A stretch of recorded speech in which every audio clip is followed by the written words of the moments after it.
Hello, welcome to me. I got some questions for you today. But before we get into that, I want you to go ahead and subscribe if you're not already subscribed. Listen, if you see anything in this video that you like, go ahead and leave a like. And then leave me a comment too and let me know what you like. Let me know what questions you have. Let me know if you disagree with some of my questions. All right, let's get into the video.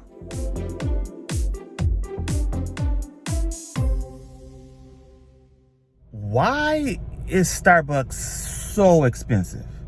Like ridiculously expensive. I just bought a large or a venti iced tea here that's 24 ounces of tea for $3.45. Somebody explain to me that, please. That's $3.45 for a tea.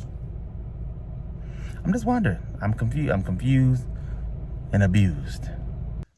How come every time you get a new iPhone or a new iPhone come out, somebody feel the need to tell you, like, I don't need the latest iPhone that come out. I don't need to get a new phone every year. Like, why do they tell you that?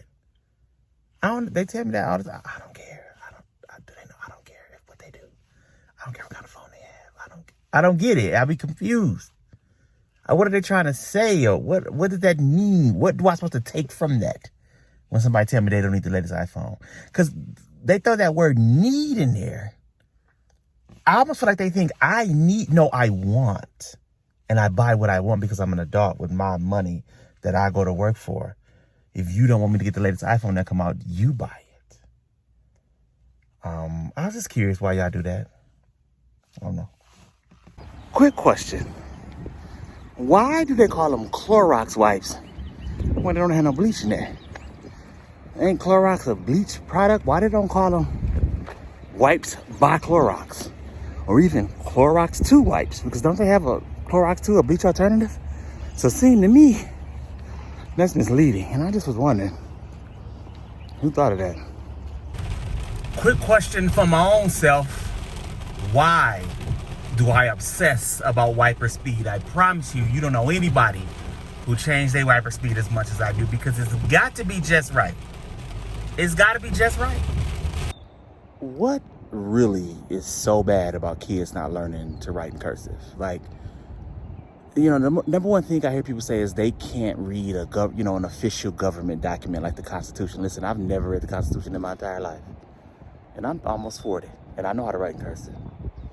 They won't be able to sign things. We don't sign things anymore. We e-sign. I bought a whole car. I didn't take out a pen. Not one time. I got my insurance online, and I e-signed all the documents, and the man offered he emailed them to me. So really, just because you used to do it one way, don't mean it always got to be done that way. Do you know what I'm saying? Like, I don't think it's as big of a deal as we making it out to be. I don't know, that's just my opinion. What you think? Real quick question for you. Why do people say Colorado? I'm pretty sure it's not Colorado. I'm pretty sure if you look at the word, it's Colorado. I always kind of wondered that. Why are you so determined to be afraid?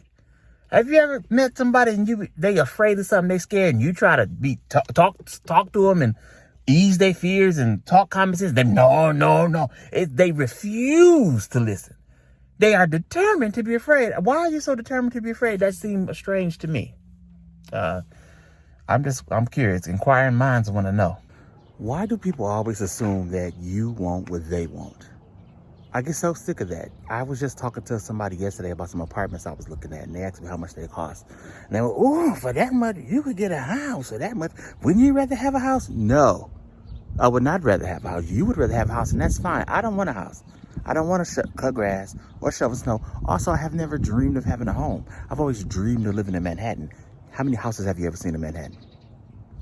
Mind your business. Worry about the things you want. Like I said before, unless you're going to buy me the house. Now, if you're going to pay the money for the house, yes, please come on with it. Yes, I very much welcome a house. And also, as you're going to pay for the lawn care and the snow care.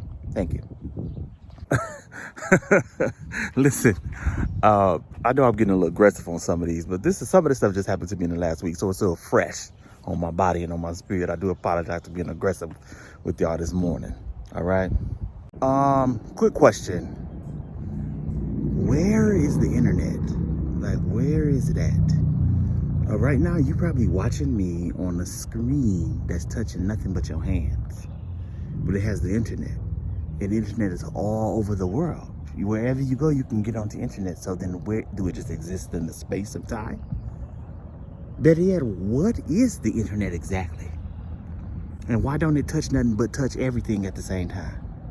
Think about it. I'm wondering. And why don't it touch nothing but touch everything at the same time? Think about it. I was wondering, why do you spend so much time focusing on the bad things? Why do you spend so much time looking out for something bad to happen? Why do you spend so much time preparing for the worst events? When if you looked at your life minute by minute, and you had to divide it up into good and bad, I promise you got more good minutes than bad minutes. So why don't you prepare more for the good? Why don't you look out more for the good? Why don't you get ready for the best possible outcome of events? Wait a minute. I'm backing up on that. What if you just decided that I'm going to look out for the good things? Imagine how your life could be. Would your life be better or worse? I'm just wondering. I'm just wondering. Why do people want something done so bad that they're not willing to do themselves? Has that happened to you? I had this situation at work recently where a coworker identified a problem. And she came to me and asked me, could I fix it? And I told her, no, that didn't have nothing to do with me. And then she went into this whole speech about why she thought I should do it. And I explained to her, if you that concerned with it, why don't you do it? Why don't you fix this problem? This problem, it was a 10-second fix for her or I. But the thing was, I wasn't going to take it on. It had nothing to do with me.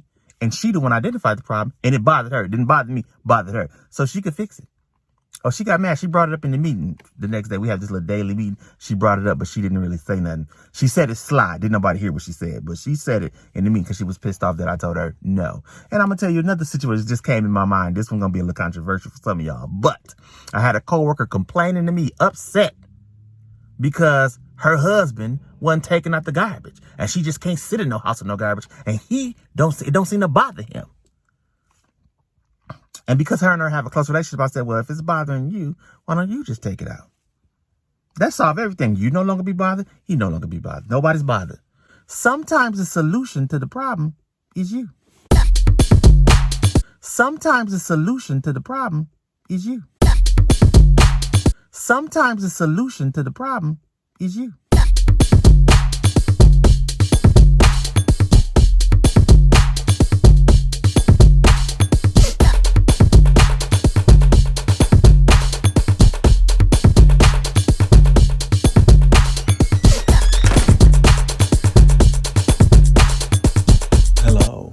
Let's take a stab at vlogging. I've not been good at this so far. I always forget to record things.